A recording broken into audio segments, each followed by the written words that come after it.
This is Mr. Alexander, and today I want to talk to you about extracting roots and rewriting radicals. Now, when you've got a radical like these four here, there's two ways to think about it. You can either think about it in radical form or in square root form, in radical form or in exponential form.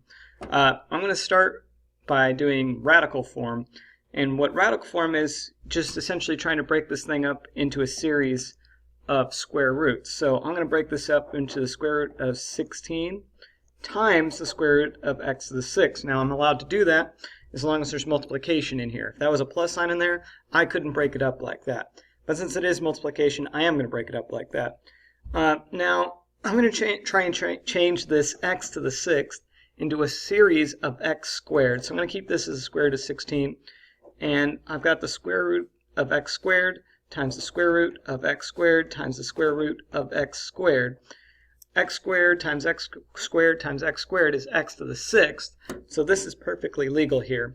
Now hopefully what you see is going to happen is the square root of 16 is just 4, the square root of x squared is just x, the square root of x squared is still x, and the square root of x squared is still x. So I can rewrite this thing as 4 x to the 3rd, because I've got 3 of them, and that's the fully simplified radical.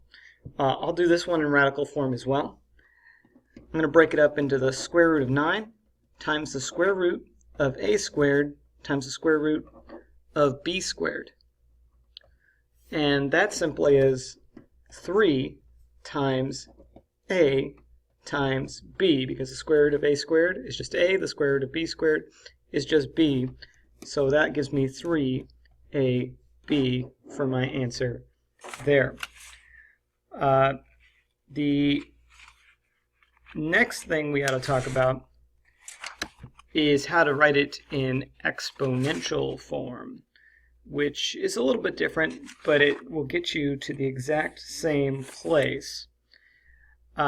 So let's start with this one right here. And what you need to realize to be successful on this is you need to realize that the square root is simply an exponent, and the exponent specifically is 1/2. So the square root is the same thing as raising this whole thing to the 1/2 power. Now when you've done that, you can distribute that 1/2, because these are multiplication signs in here.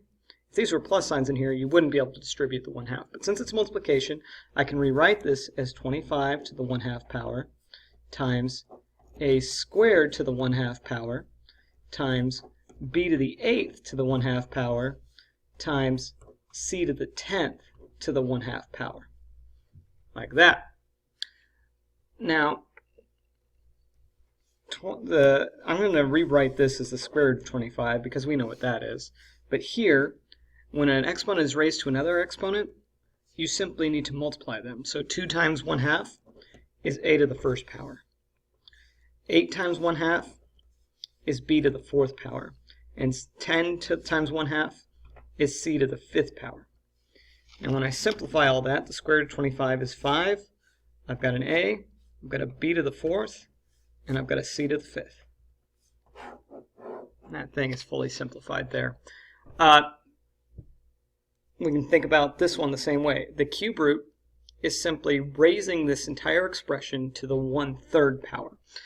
So I can rewrite this as 27 to the 1/3 power, m to the 8th to the 1/3 power, times n to the 6th to the 1/3 power, times t to the 4th to the 1/3 power. Now I'm going to go an extra step here, because you might notice that 8 and 4 are definitely not divisible by 3. So I'm going to do one extra thing here. First I'm going to make this the cube root of 27, because I know what that is. That's just 3. But I'm just going to write it like that for now. Before I break this up, I'm going to rewrite m to the 8th as m to the 6th times m squared. 6 plus 2 is 8, and in doing so, I've got a factor, I've got a multiple of 3 here. And you'll see what that does in just a moment. And 6 is already a multiple of 3, so 6 times a third is just going to be n squared. Now this t I'm going to break up into t to the third times t to the first to the 1/3. Now 27 to the cube root of 27 anyhow, is just 3. 3 times 3 times 3 is 27. Now I'm going to distribute that 1/3 here. So I've got 6 times 1/3 is m squared, and then 2 times 1/3 is m to the 2/3 power. Still got my n squared, and now I've got t to the third times 1/3 is simply t to the first, and then t to the first times 1/3 is t to the 1/3 power. Now these ones that have these fractions in the exponents, I'm going to rewrite those as radicals. Let me take all the stuff that isn't fractions. So I've got this 3, I've got the m squared, I've got the n squared, and I've got the t. What's left is m to the 2/3 power. Now, a way to rewrite that, you keep the m squared, because that's the top of the fraction. The bottom of the fraction tells me the root, the index on the root. So if we rewrite that in radical form, that would be m squared, the cube root of m squared. So this one is t to the first power, and the index on the root is a 3. So notice these are both cube roots. So the last thing I need to do is combine these two cube roots into one cube root. And that's going to be 3m squared, n squared, t, and then I'm going to have the cube root of m squared times t. And that's as simplified as this thing gets. Alright, let's talk about a few others. So that's what I've just shown you on these 4 is how to rewrite radicals, how to simplify them, essentially, using radical form and exponential form. Now I want to take that a step further, and instead of just rewriting them, I want to actually do some operations as well. So it's kind of building on what we did last class when we were doing operations of exponents. So take a look at this. We've got 2 square root of x times square root of x times 5 square root of x.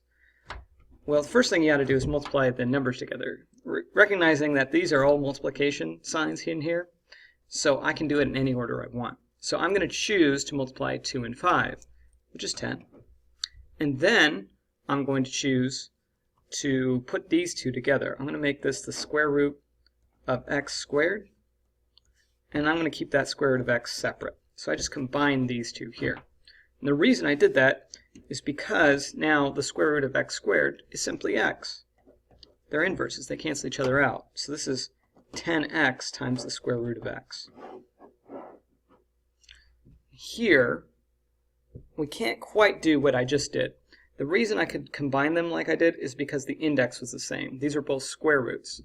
But on this problem, I've got a square root and a cube root, so I can't simply combine them the way I did up here. What I need to do to combine these is to first change them into exponential form. Make this a to the 1/2 power times a to the 1/3 power, because square root is 1/2, cube root is 1/3 exponent. Now remember that when you multiply these together, you're actually adding the exponent. So in order to add fractions, we need a common denominator. So I'm going to change this to a to the 3/6 power times a to the 2/6 power. And now I can go ahead and add these. So that's going to change into a to the 5/6 power, because 2 plus 3 is 5. And when I rewrite that, the bottom is the index on the root. The 5 is the exponent. So it's going to be a to the 5th and the 6th root. So when you multiply these two things together, you end up with the 6th root of a to the 5th. So I guess the big takeaway here is that when you're multiplying roots together, change it to exponential form first and then add the exponents. And you'll see, because if you just try to multiply these together, you're going to end up with a very different answer than what we got here. The wrong answer. Let's talk about this one now. It's kind of the same idea. Instead of multiplication, it's division, though. So I can just rewrite this as 4 over 3 times, I'm going to change this into exponential form. That's going to be x to the 2/3 power, because the 3 goes on the bottom, the 2 goes on the top, and this is going to be the square root of 16 times x to the 1/2 power. Like that. Now, I know the square root of 16 is 4, and that 3 times 4 is 12. So let's go ahead and rewrite that. 3 times 4 is 12. 4 divided by 12 is 1/3.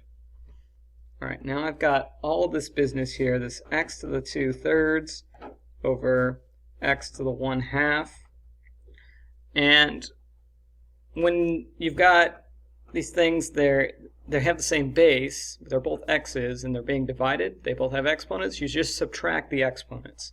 So I'm going to rewrite this as 1/3 x 2/3 minus 1/2.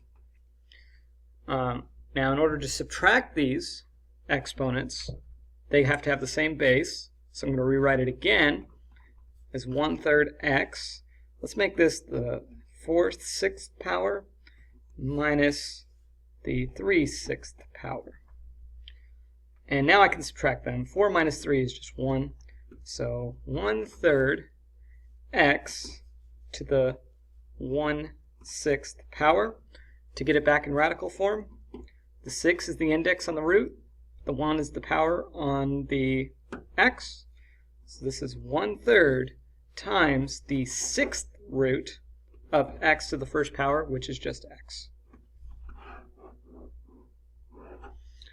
And that's the answer there. Alright, I think I've got time to do a couple more of these, so I'm going to go ahead and do them. And the next one I want to talk about is 4x to the 4th divided by x squared, and all of that's underneath the square root here. Now, a nice rule about square roots is anytime you've got a fraction underneath there, you can extend this into 2 square roots. Make this square root of 4x to the 4th divided by the square root of x squared. I'm going to break, on top there, I'm going to break that into 2 square roots and make that the square root of 4 times the square root of, actually I'm going to change it into 3 because x to the 4th is x squared times x squared. So I just took the one fraction, turned it into 3, and again I can do that because there's multiplication signs in here. If there are plus signs, that rule doesn't work. Since it's multiplication, I can do it. Now hopefully you realize the square root of x squared is just x. So that makes it pretty simple. The square root of 4 is 2. The square root of x squared is x. The square root of x squared is x. And I've got an x right there on the bottom. Now, those x's are going to cancel out, leaving me with just 2x. Alright, the last one I'm going to do is this guy right here. I've got 4 times the cube root of x squared and times 5 times the square root of x to the 3rd. I'm going to rewrite it in exponential form. Make this 4 times x to the 2/3 power times 5 x to the, let's see, this would be 3/2 power. 4 times 5 is simply 20. Now in order to multiply these x's together, I'm going to have to add the exponents. So I want to get a common denominator. Let's make this one 4/6 times x to the, let's see, multiply by 3, 9/6. And when you multiply those x's together, you're adding the exponents. So 4 plus 9 is 13 over 6. Oops, sorry, there's an x in there. X to the power of 13 over 6. So if you're going to rewrite that, you're going to rewrite it as 20 times the 6th root of x to the 13. But now I can break that up a little bit because I can change it to 20 times the 6th root of x to the, let's make it 6th times 6th root of x to the 6th times the 6th root of x to the 1st, because 6 plus 1 is 13. Alright, we're almost there. 20 times the x to the 6th to the 6th root of x to the 6th is just x. They cancel each other out. The 6th root of x to the 6th is still x. And then I've got